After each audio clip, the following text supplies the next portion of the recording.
Mori-san, who do you work for? And he pointed. And he said to me, I work for Kikukawa-san! I'm loyal to Kikukawa-san! A lot of money had been taken out of this company in mysterious and suspicious ways. The impact of this scandal on Olympus were colossal. They became the poster child for corporate failure. It had this article suggesting that some of the acquisitions that Olympus made there was something wrong with them. Investigators are trying to find out whether former executives Kikukawa, Hisashi Mori, and Hideo Yamada were involved.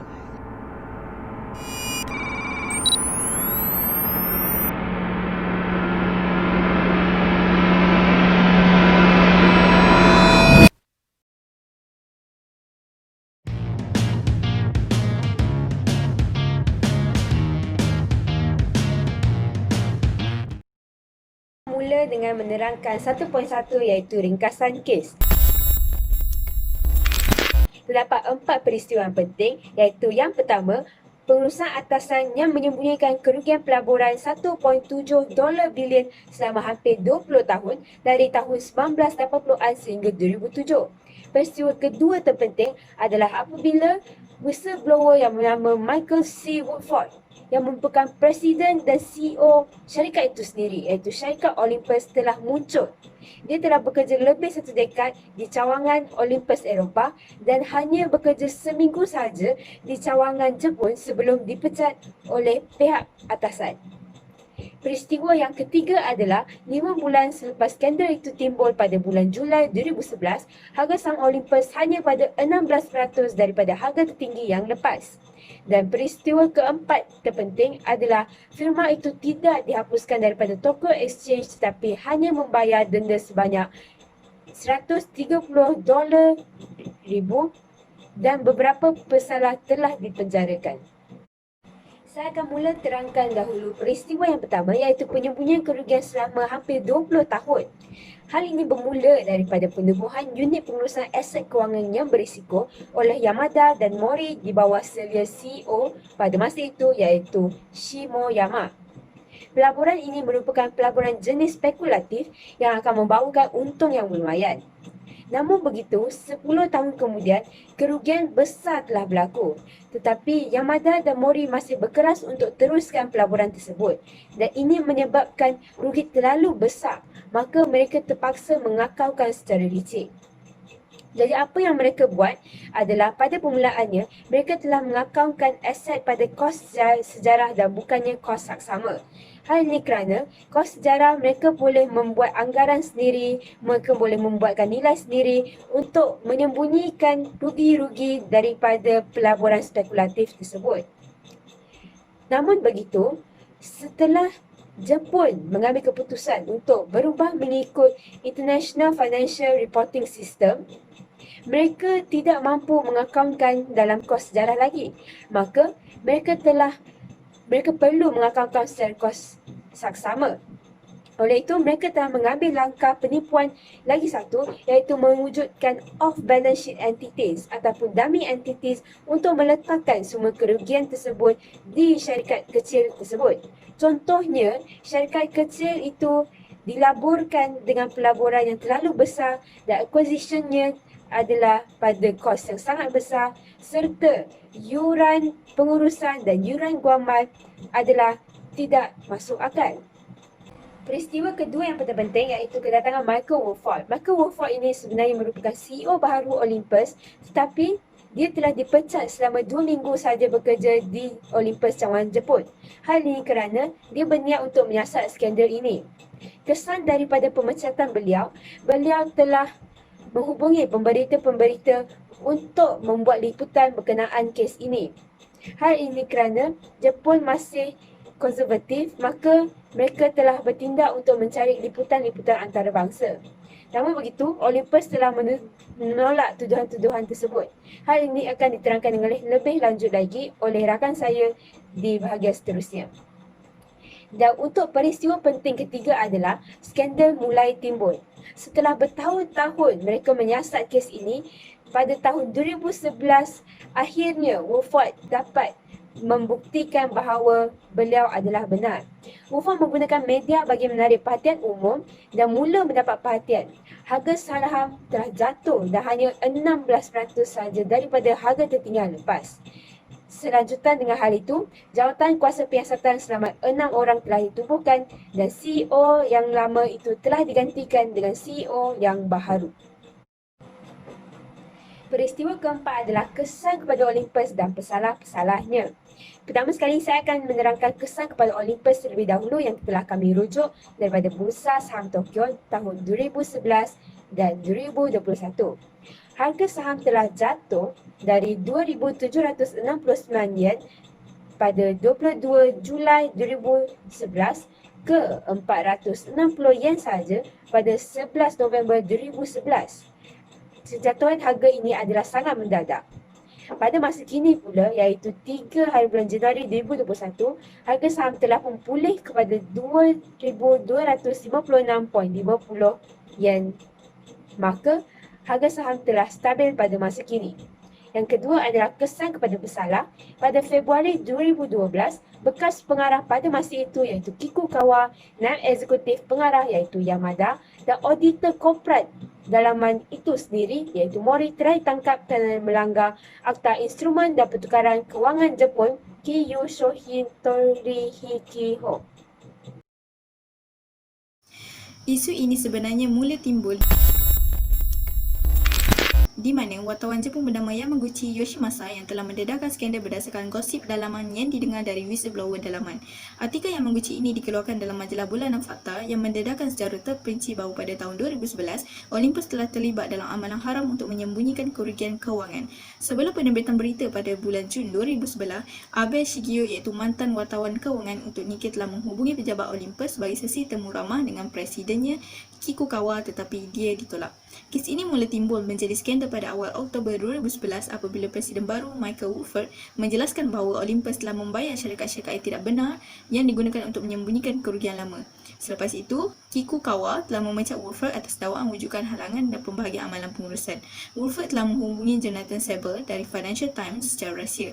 Sementara itu, Wolford turut berusaha mendapatkan sokongan umum melalui laman web perkongsian video di Jepun iaitu Nico Nico Doga sebagai media demokratik untuk berkomunikasi secara langsung dengan pekerja Olympus tanpa sekatan. Olympus telah mengabaikan segala keraguan yang berlaku, malah media turut melaporkan Wolford bertindak sewenang-wenangnya dan tidak memahami budaya Jepun. Selepas Wolford mengeluarkan pernyataan melalui The Financial Times, dia memberikan 2 wawancara eksklusif, yang pertama kepada channel 4 News dan Bloomberg, tetapi akhbar utama Jepun mengambil keputusan untuk berpaling dari perbuatan jahat dan memutihkan mata. Seterusnya, New York Times melaporkan FBI sedang menyiasat akan skandal tersebut, malah Perdana Menteri Jepun ketika itu Noda juga turut mencurigai akan skandal yang berlaku dalam Olympus. Hal ini telah dianggap serius dan tidak dapat dibendung lagi. Pada 8 November 2011, media Jepun akhirnya melaporkan bahawa Olympus mengakui bahawa amalan perekonomian syarikat itu tidak bersesuaian dan hanya menganggap amalan haram itu sebagai penangguhan. Pihak pengurusan Olympus mengalihkan perhatian media dan liabiliti itu kepada Presiden sebelumnya Kikukawa, juru audit berkenaan Yamada dan naib Presiden eksklusif Mori. Pihak berkepentingan dalam Olympus Scandal pertama sekali adalah Michael Wolford. Beliau merupakan ketua pegawai eksekutif baru yang menjadi whistleblower. Pada tahun 2004, beliau menjadi ketua bahagian perubatan dalam Olympus. Pada tahun 2008, dilantik sebagai ketua Olympus di Eropah dan pada tahun 2011, beliau dilantik menjadi CEO bukan warga negara Jepun yang pertama yang dilantik di Olympus Jepun, namun dipecat selepas kira-kira 2 minggu. Beliau telah menjadi whistleblower utama dalam merungkai skandal Olympus lalu berkembang menjadi salah satu trend terbesar dalam merungkai skandal keuangan dalam sejarah syarikat Jepun. Seterusnya, Hideo Yamada dan Hisashi Mori. Yamada pada asalnya merupakan pengurus aset berisiko dan berspekulasi dibantu oleh Mori. Kemudiannya, Mori telah dilantik sebagai eksekutif naib presiden dan ahli lembaga manakala Yamada menjadi ketua bahagian audit korporat tersebut. Mereka merupakan dalang terbesar di sebalik skandal tersebut. Toshiro Shimoyama, beliau merupakan presiden pada permulaan skandal iaitu 1990-an yang mengarahkan 2 kaki tangannya melakukan kesalahan ini. Kikukawa Tsuyoshi, beliau merupakan presiden ketika skandal ini terdedah iaitu pada tahun 2011. Beliau tidak mengambil kisah skandal yang wujud pada permulaannya dan beliau juga telah memecat Wolford ketika Wolford menjadi whistleblower syarikat. Shuichi Takayama, beliau dilantik sebagai presiden dan CEO Olympus selepas pemecatan Kikukawa. Beliau telah menubuhkan 3 jawatan kuasa bagi menyelesaikan skandal ini iaitu jawatan kuasa pelantikan pihak pengurusan, jawatan kuasa yang terdiri daripada pihak peguam dan mahkamah yang menyiasat liabiliti ahli lembaga dan jawatan kuasa dibentuk oleh peguam luaran bagi menyiasat liability auditor-auditor corporate dan ahli bukan pengarah. Seterusnya, pemegang saham syarikat, mereka akan kehilangan minat kepada syarikat Olympus lalu permintaan share menurun. Oleh itu, harga share telah menurun secara mendadak. Penjual peralatan Olympus di seluruh dunia, apabila berlaku masalah etika di dalam syarikat Olympus, penjual seluruh dunia akan terjejas kerana segelintir orang akan memboikot syarikat tersebut. Jadi, hasil mereka akan terjejas. Dan akhir sekali, pelanggan dan pemilik produk Olympus, mereka berasa sanksi terhadap pembelian mereka akan menjadi tidak bernilai sekiranya Olympus gulung tikar atau dijual sedikit demi sedikit kepada pesaing. Mereka risau nilai barangan Olympus akan jatuh. Faktor utama berlakunya fraud dalam syarikat Olympus adalah disebabkan kelemahan tadbir urus korporat. Lagipun, mereka mempunyai budaya di mana mereka tidak memerlukan pengarah luar dalam lembaga pengarah. Budaya ini boleh menghalangi syarikat daripada mendapat nasihat atau bimbingan dalam amalan tadbir urus korporat yang baik, sekaligus membuka peluang berlakunya penipuan. Bagi syarikat Olympus, mereka mempunyai juraaudit perakaunan, iaitu KPMG. Pada awalnya sebelum berlaku skandal, juraaudit telah menunjukkan terdapatnya penyelewengan perakaunan tertentu. Namun, juraaudit ini tidak dipilih semula sebagai juraaudit perakaunan Olympus pada mesyuarat pemegang saham pada tahun 2009. Jadi, ketiadaan pengarah luar ini membuka peluang kepada Olympus untuk melakukan penipuan. Seterusnya, Jepun, mereka mempunyai budaya korporat di mana mereka lebih mementingkan matlamat kumpulan berbanding dengan matlamat individu. Sebagai perbandingan, dengan negara barat, mereka mampu bekerja dalam kumpulan atau semangat berpasukan, namun mereka lebih menghargai kebebasan individu atau memajukan diri sendiri. Ini berbeza dengan negara Jepun di mana mereka lebih mementingkan kumpulan. Dan komuniti berorientasikan kumpulan ini juga menunjukkan mereka mengambil berat tentang kedudukan seseorang atau senioriti, di mana mereka perlu menghormati orang lebih tua atau mereka mempunyai jawatan lebih tinggi. Jadi budaya ini kesannya pekerja Jepun akan sukar untuk mendedahkan kelakuan yang tidak wajar yang dilakukan oleh pegawai atasan. Budaya ini boleh menjadi penyebab yang menghalang daripada pengesanan penipuan. Kerana Jepun mementingkan perdamaian dan keharmonian. Mereka mempunyai budaya menghormati diri sendiri di mana mereka mengelakkan diri daripada melakukan atau mengatakan sesuatu yang boleh membuat mereka dikritik. Budaya mementingkan keharmonian diberi penekanan lebih berbanding dengan kebenaran. Jadi, orang Jepun tidak menganggap berbohong itu salah jika bersikap jujur itu akan menyusahkan atau mendatangkan kemudaratan kepada orang lain. Budaya ini hanya akan memberi rasionalisasi kepada pekerja Jepun untuk tidak melaporkan penipuan. Hal ini kerana mereka menganggap berdiam diri itu adalah lebih baik kerana tidak mengganggu keharmonian dan menjaga imej syarikat. Jadi, skandal Olympus yang berlarutan sehingga 20 tahun tempoh yang lama menunjukkan rasionalisasi ini pasti digunakan untuk melakukan penipuan. Seterusnya adalah risiko kewujudan standard berbeza. Pada tahun 1990, standard yang digunakan ialah membolehkan aset kewangan diambil kira berdasarkan kos sejarah berbanding nilai pasaran. Namun, pada 1997, standard yang digunakan telah diubah, iaitu segala catatan adalah berdasarkan nilai pasaran. Dan perubahan standard ini mengikut standard IFRS. Seterusnya adalah penyembunyian yang dilakukan. Penyembunyian yang dilakukan adalah Loss Separation Scheme, Dummy Entities dan Loss Disposition Scheme. Loss Separation Scheme ialah mewujudkan dummy entities iaitu untuk menyembunyikan kerugian yang dialami. Semasa Loss Separation Scheme ini juga, mereka telah mewujudkan off-balance sheet di mana penjualan aset kepada pihak yang menerima pada harga buku. Seterusnya, mereka telah mewujudkan dummy entities untuk menyembunyikan kerugian tersebut, iaitu Central Forest di mana mereka berjaya menyembunyikan aset dengan nilai buku 64 bilion yen. Seterusnya ialah Easterside Investment dan akhir sekali ialah Quick Progress di mana mempunyai nilai buku 32 bilion yen. Selain itu, penyembunyian yang dilakukan ialah Loss Disposition Scheme iaitu termasuklah pembelian syarikat baru dan pembayaran yuran khidmat nasihat untuk penyanyian penggabungan dan pengambil alihan. Penguasaan yang dilakukan terbahagi kepada dua iaitu penguatkuasaan awam dan penguatkuasaan privasi. Penguatkuasaan awam ini telah menjadi lemah di Jepun dan sumber keseluruhan untuk penguasaan awam telah menjadi terhad. Penguatkuasaan Undang-Undang Sekuriti Jepun secara tradisinya memberi tumpuan hanya kepada perintah pentadbiran untuk penambahbaikan perniagaan dan dalam kes-kes yang melampau serta rujukan untuk pendakwaan jenayah. Denda yang dikenakan juga gagal untuk menghalang kemasukan orang dalaman. Seterusnya adalah penguatkuasaan privasi. Penguatkuasaan privasi ini adalah ciri yang paling membezakan antara Amerika Syarikat dan juga Jepun.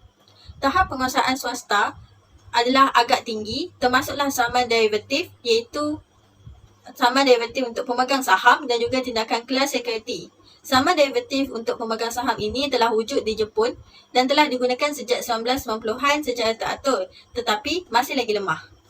Seterusnya, kita akan bersambung dengan tadbir urus korporat di Jepun. Okey, yang pertama sekali, bagaimana tadbir urus korporat di Jepun sebelum berlakunya skandal Olympus?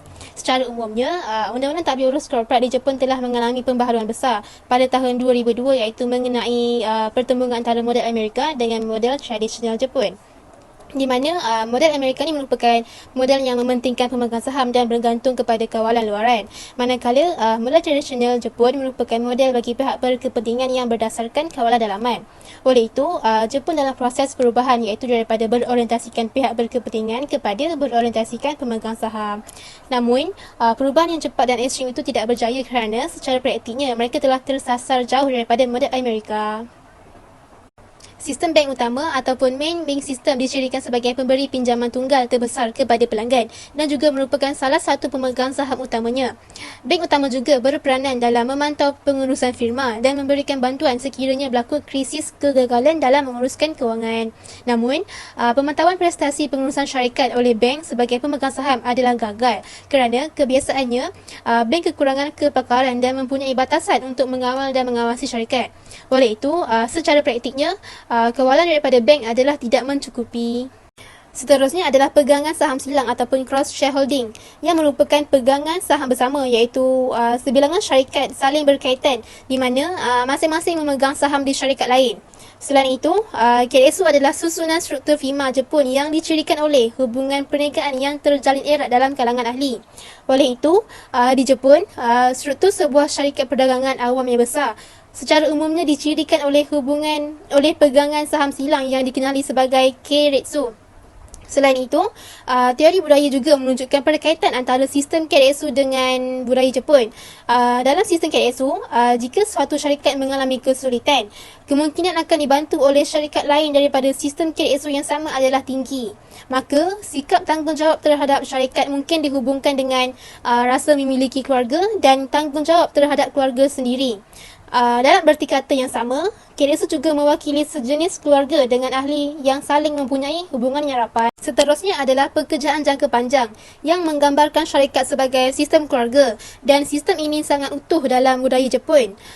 Pekerja Jepun sering menyebut syarikat mereka sebagai uchi iaitu rumah untuk menggambarkan syarikat tempat mereka bekerja dan syarikat juga dilambangkan sebagai kaisha iaitu organisasi di mana seseorang tidak disatukan oleh hubungan kontrak tetapi merangkumi unsur persatuan yang menyerupai sebuah keluarga. Oleh itu, dengan mencirikan pekerja sebagai unit keluarga dalam syarikat, syarikat akan mencapai tahap kesetiaan yang lebih tinggi daripada pekerja mereka. Yang kedua pula adalah peranan budaya korporat dalam tadbir urus korporat. Kes Olympus telah mengesahkan bahawa budaya korporat sangat penting dalam prestasi syarikat dan budaya korporat adalah faktor utama yang harus dipertimbangkan untuk pengurusan atasan dan pemegang saham dalam sesebuah syarikat. Masalah utama dalam kes Olympus ini adalah berpunca daripada kepimpinan yang tidak bagus di syarikat Olympus. Budaya ini bermula sejak Toshiro menjadi presiden dan yang terakhir beralih kepada pewarisnya iaitu Kishimoto dan Kikukawa. Kepimpinan yang tidak bagus ini mengakibatkan prestasi yang buruk dan penilaian yang salah. Tambahan pula, mereka tidak mewujudkan budaya demokrasi dan bebas bersuara yang juga dipengaruhi oleh budaya pekerjaan jangka panjang di Jepun. Hal ini kerana dengan konsep pekerjaan jangka panjang, syarikat akan mencapai tahap kesetiaan yang lebih tinggi daripada pekerja mereka.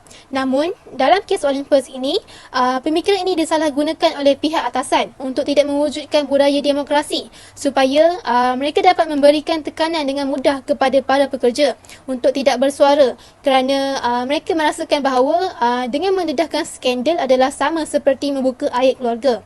Maka sudah tentu budaya ini tidak berfungsi untuk Michael Woodford yang bukan merupakan masyarakat Jepun dan akhirnya beliau membuka kes itu kepada halayak ramai.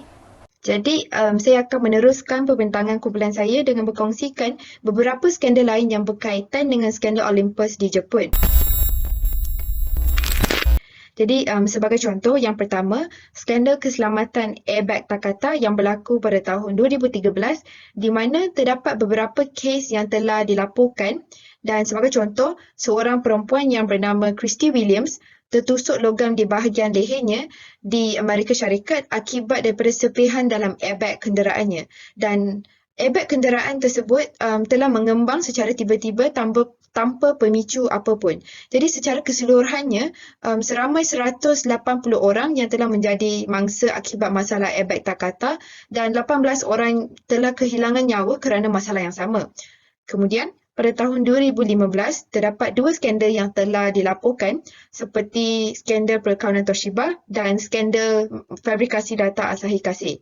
Kemudian, pada tahun 2016 juga berlakunya skandal manipulasi data Mitsubishi yang telah dilaporkan. Oleh itu, saya akan menerangkan dengan lebih lanjut di slide seterusnya mengenai persamaan skandal-skandal ini dengan skandal Olympus kumpulan kami. Selepas perbincangan dalam kumpulan kami mendapati bahawa rata-rata perbadanan di Jepun yang terlibat dalam skandal mempunyai corak yang sama di mana saya boleh mengklasifikasikan kepada 2 sebab yang utama. Yang pertama iaitu penolakan, denial, dan yang kedua pula adalah pendedahan iaitu exposure. Jadi yang pertama penolakan iaitu denial, di mana kami mendapati bahawa penolakan ini berpunca apabila tabir urus korporat di syarikat Jepun dikurangkan ke taraf yang tidak berkesan dan menyebabkan penyalahgunaan kuasa serta kepentingan diri dan tingkah laku kaki tangan yang tidak berhikmat akan berlaku. Kemudian kami juga mendapati bahawa penolakan juga berpunca apabila pegawai atasan memberikan tekanan dan arahan kepada pekerja bawahan demi mencapai matlamatnya. Dan hal ini kerana juga budaya di Jepun sangat mementingkan konsep senioriti. Oleh itu, pekerja bawahan tidak dibenarkan untuk menentang kehendak majikan dalam organisasi. Kemudian yang kedua untuk pendedahan iaitu exposure. Pendedahan kebiasaannya akan berlaku apabila terdapatnya pemberi maklumat dalaman dan dikenali sebagai internal whistleblower yang melaporkan kesalahan penyalahgunaan yang berlaku dalam syarikat tersebut.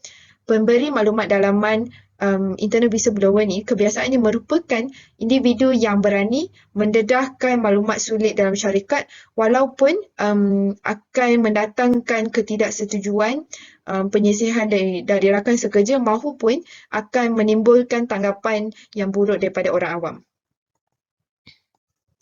Seterusnya, saya juga mendapati bahawa kebanyakan syarikat yang terlibat dengan skandal akan terlibat juga dengan skandal profit padding.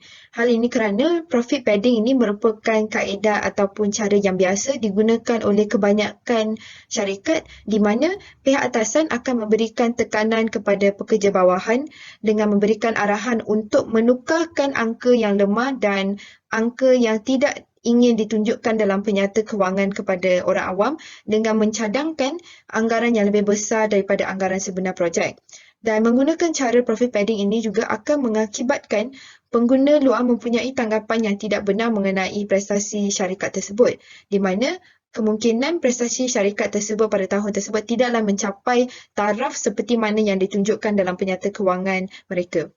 Kemudian profit padding juga seringkali digunakan oleh kebanyakan syarikat kerana media di Jepun juga akan menggunakan modus operasi tatami surface di mana mereka akan menggunakan alasan yang tidak bermoral untuk tidak mendedahkan maklumat palsu serta tingkah laku negatif yang berlaku dalam syarikat berkenaan kepada masyarakat Jepun demi menjaga nama baik syarikat tersebut. Oleh itu, dengan cara ini, masyarakat Jepun tidak akan mengetahui perkara sebenar yang berlaku dan yang telah dilakukan oleh pihak syarikat berkenaan. Kemudian, saya telah memilih 2 skandal iaitu skandal perkahwinan Toshiba yang berlaku pada tahun 2015 dan skandal manipulasi data Mitsubishi yang berlaku pada tahun 2016 untuk saya menceritakan dengan lebih lanjut persamaan skandal ini dengan skandal Olympus yang kumpulan saya bentangkan. Kemudian, saya mendapati bahawa terdapat persamaan antara kedua-dua skandal ini di mana kedua-duanya berlaku akibat pendedahan daripada pihak luar. Sebagai contoh, yang pertama iaitu skandal perkahwinan Toshiba. Skandal ini berlaku akibat didedahkan oleh pihak luar melalui Bloomberg News, di mana Bloomberg News ini merupakan sebuah agensi berita antarabangsa yang beribu pejabat di New York, Amerika Syarikat. Namun begitu, nama pendedah tidak didedahkan demi menjaga privasi dan juga keselamatan individu tersebut. Jadi, selepas skandal ini dilaporkan, Jabatan Kehakiman Amerika Syarikat dan Suruhanjaya Sekuriti dan Bursa Amerika Syarikat telah memulakan penyiasatan ke atas penyata kewangan dalam syarikat tersebut untuk mencari sebarang penipuan dan fraud seperti yang dilaporkan. Dan penyiasatan juga telah dilaksanakan ke atas urus niaga dengan perniagaan nuklear Toshiba Amerika Syarikat di bawah unit Westinghouse. Kemudian yang kedua pula untuk skandal manipulasi data Mitsubishi yang berlaku pada tahun 2016, skandal ini telah dilaporkan oleh individu di dalam pusat pencegahan rasuah dan individu tersebut telah melaporkan terdapat jurutera dari Nissan Company yang telah menjalankan usaha sama dalam perniagaan minikar dengan Mitsubishi sejak tahun 2010. Kemudian, Mitsubishi juga telah membuat pengakuan bahawa terdapat kaki tangan di dalam syarikat mereka yang memanipulasikan data dengan meningkatkan keputusan mileage ke atas sekurang-kurangnya 625,000 buah kenderaan. Langkah pencegahan. Bagaimana penipuan budaya korporat boleh berlaku? Yang pertama ialah budaya korporat yang menekankan keuntungan dan harga saham mewujudkan persekitaran di mana pengurus merasa tertekan untuk menghasilkan penyata kewangan yang baik. Yang kedua ialah struktur organisasi yang memberi terlalu banyak kawalan kepada CEO atau CFO, memberi mereka peluang untuk menyembunyikan penipuan. Dan yang ketiga ialah syarikat dengan jawatankuasa audit yang tidak berkesan lebih cenderung melakukan penipuan penyata kewangan. Apakah langkah pencegahan yang boleh diambil? Yang pertama ialah pemeriksaan latar belakang. Walau pemeriksaan latar belakang dapat mendedahkan masalah yang berpotensi, bukan bermaksud 100% berkesan untuk mengenal pasti penipu yang berpotensi. Yang kedua ialah penyeliaan dalaman. Kawalan dalaman lain termasuk ialah prosedur kebenaran yang betul, dokumentasi, rekod dan jejak audit yang mencukupi, kawalan fizikal ke atas aset dan rekod, pemeriksaan prestasi secara bebas dan pemantauan kawalan. Yang ketiga ialah audit am. Fakta bahawa juru audit akan datang secara berkala dapat berfungsi sebagai langkah pencegahan. Yang keempat ialah penyeliaan. Dengan menganalisis pendapatan semasa pengawasan jangka masa lain, juru audit penipuan dapat menentukan sama ada penipuan berlaku pada biasa di luar pengawasan.